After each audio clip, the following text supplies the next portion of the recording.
This one, the patience is the key. I was saying this down in the basement of this place, and it almost sounds like something repeats what I'm saying. Okay. It's hard to hear. But. Patience is the key.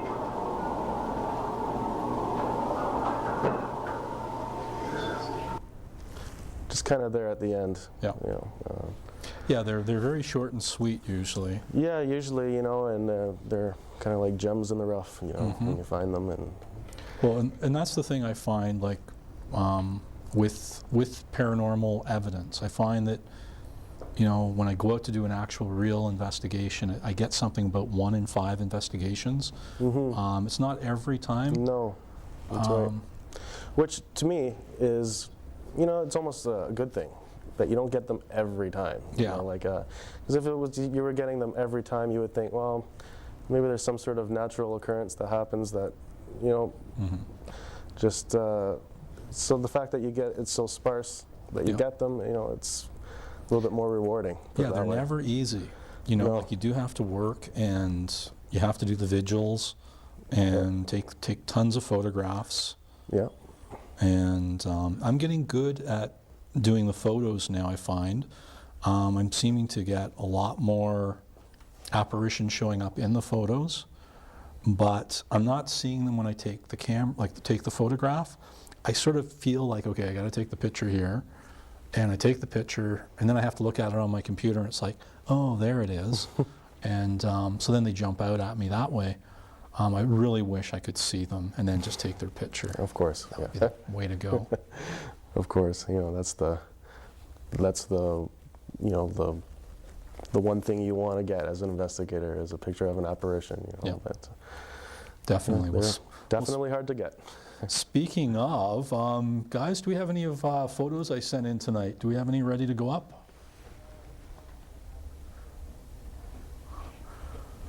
All right, let's take a look at the big dog. Now, I've got this one up here, and you're looking at it thinking, is this an episode of Doctor Who? But no, I was called out to look at a local pet shop that had a history of thinking that they had a ghost dog. So I went in there with my cameras and audio recording stuff, and I just was only there for a couple of hours, and I just focused on the photography. And what I find, I was focusing on this door because of its reflective surface, and I find that when I bounce the light off the flash, I tend to pick up an apparition between the reflective surface and my camera. An apparition will show up in there. In this case, that's an empty room, and if you look in the window, you can see a dog with its paws up on the ledge. I was previously in that room looking around for fuse boxes where energy could be, and I guess this poor guy, he followed me in because I did bring some sausages with me just to see if I met anything. And he looks like he's one of those jowly type dogs. Seems to be big, and you can see him there at the bottom of the door window. And so that for me is like totally cool to, you know, get called into a haunted pet shop. I'm only there 2 hours. It was a pet shop? Locally. But they don't want to be, pet shop. I was in the basement, and so it's so cool. Interesting, yeah. So cool. So I hope somebody let him out of that room because he's looking like he wants out. But that's what I love about this, you know, like you go out, and I'm actually going through my old photographs now. I've got new software that I can magnify everything, and I can just add gamma and light to everything, and I can pop up those shadows and get right in there now. And I'm finding that I'm getting more and more apparitions when I look back in my old photos. So it's really cool. Yeah. Every once in a while, you have to revisit your old evidence and give it a second look. You know, give it a quick once over and make sure you didn't miss anything the first time around. Yep. All right. Well, I think we're going to be taking a break in a minute. When we come back from break, stick around. I'm going to show you how to turn your TV set into a ghost trap. The trick is, though, you got to have a ghost in your house. And so after break, we'll set this up and we'll show you how to turn it into a ghost trap. And it's something that anybody can do, and it's really easy and it's kind of cool. All right.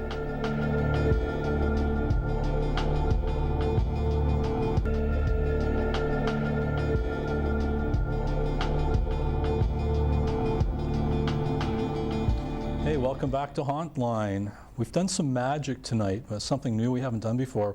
We've had two guests tonight. Our first guest was Chris Goring from SCOPE Paranormal, and so now we've got Chris Boneless from SCOPE. You're one of the founding members. I am, yes. So thanks for coming in. Thanks for having us. Keeping it interesting. Yeah. Excellent. So you founded the group back in 2007. Yeah, in 2007 I founded the group just based on personal experiences that I had on my own, and our other co-founder, Jeff Keynes, also had some experience of his own that he just wanted to get some answers to, so we decided to start the group. And see, that's the thing. I think ghost hunting, it's an experiential thing, like even for believers. If you haven't had an experience, I totally get not believing. You know, like for me, if I didn't have my first encounter, I wouldn't care about ghosts. I'd be just happy going through my life, you know, flipping burgers. I'd be fine. And, you know, I wouldn't give them a thought. So, but when it happens to you, it's like Neo in the Matrix movie.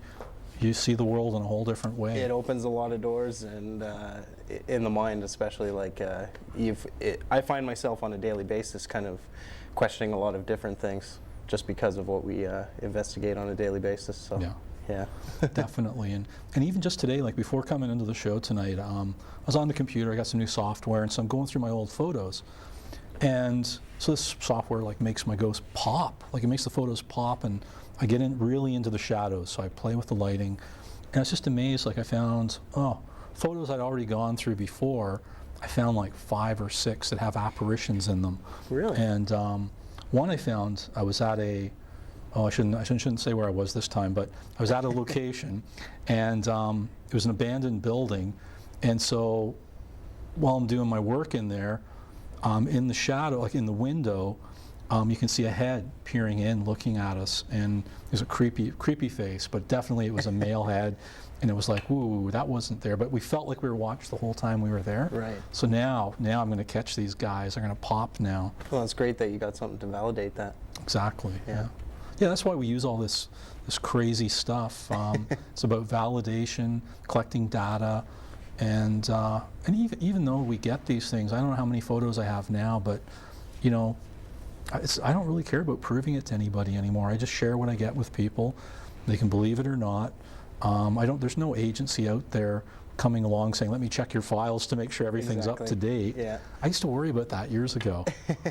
That's kind of why we do SCOPE as well. Like we don't necessarily go into a place to prove it's haunted. We kind of go in, try to find rational explanations, and then anything that we capture that we can't explain, we just kind of post on our website, and it's for people to debate about, right? Yep. Definitely. So, but we know what we've experienced when we're at these locations, right? Yeah. So unless you experience it for yourself, it's like you said, you know, it's hard to believe. It really is. It is. and I'm at an age now where I can't do enough. You know, I want to do more. I'm trying to do like 2 investigations every week now. Wow. And just because I want the data, I want to, you know, I figure I've only got 40 more years left, and I want to have everything nailed down. I don't know if I'm going to get everything, right? But it's like my own personal quest. So it's the same for us, for sure. Yeah. I heard you guys are going out to Sarnia in a couple of weeks. The other guys are. I'm not actually going to be present on that one, but I'm going on a trip. But yeah, the rest of my group will be out there. And very good. Well, we've got a lady from Sarnia calling in now. Maybe she has a tip for us. Patricia, thanks for calling in. Hi, Patricia. Encounter a ghost just walking down the street. I'm sorry, can you repeat your question? Yes, I want to know if you can encounter a ghost while you're walking down the street. I think you can. I had an incident. I was just walking down the street, and I heard a voice say, "Hey, you." And then a piece of a branch, like a small piece of a twig from a branch of a tree, it hit me in the knee. Okay. And so I don't know. I looked around thinking it was a child playing a trick on me. I stopped. I looked. I couldn't see anybody. I looked up thinking, I thought it was upstairs of an older home. Yeah. That's where I thought it was coming from. But it said, "Hey, you," and I looked up. Yeah. So, and that was what time of day?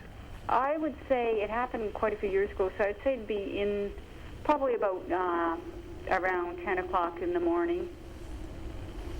Okay, well, what I found is, I used to think, starting out, that, like, or even you see on these shows, dead time, 3 a.m. in the morning is when you do it.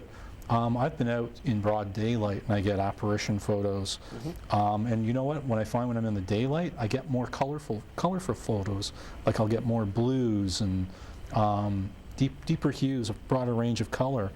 When you're out at night, it seems they tend to be more white, or they have that etheric look, grayish, see-through. Yeah. But most apparition photos I've got that are really good, I've actually gotten in the daytime. And it's just me going through a place, what I call doing baseline, just taking just random photos just to check out the geography of the area of the haunting. And then later I get home and I'm thinking, like, all I'm expecting to do is get a feel for the place, and then I've got an apparition in the photo, and I'm like, it's 4 o'clock in the afternoon. So they do come out in the daytime, and I've thrown out any preconceptions I've had about hauntings just occurring at nighttime. They come out when they want to come out. They do what they want to do, basically. Some people have described ghosts that they've seen in the daytime. I would say more almost like an energy replay ghost. Sometimes people have perceived them where they're almost like they move at a different rate of speed or vibration, and they seem to be more choppy looking. And that's where you may see one walking up the sidewalk, going in a house.